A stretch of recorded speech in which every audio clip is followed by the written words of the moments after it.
Bir aylanib metroga tushibman. Endi metroga tushmaganlar uchun viloyatlardagi avtobuslar bilan bir xil atmosfera. Hamma mug'omirashida, bitta ham harf yo'q.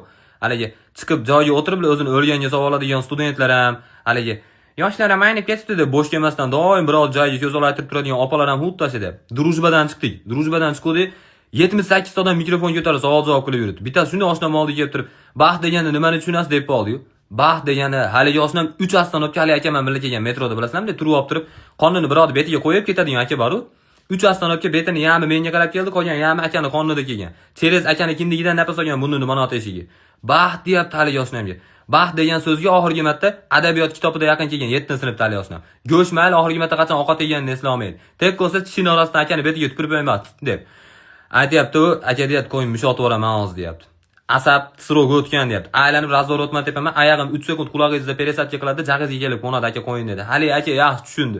Student ekansizlar deb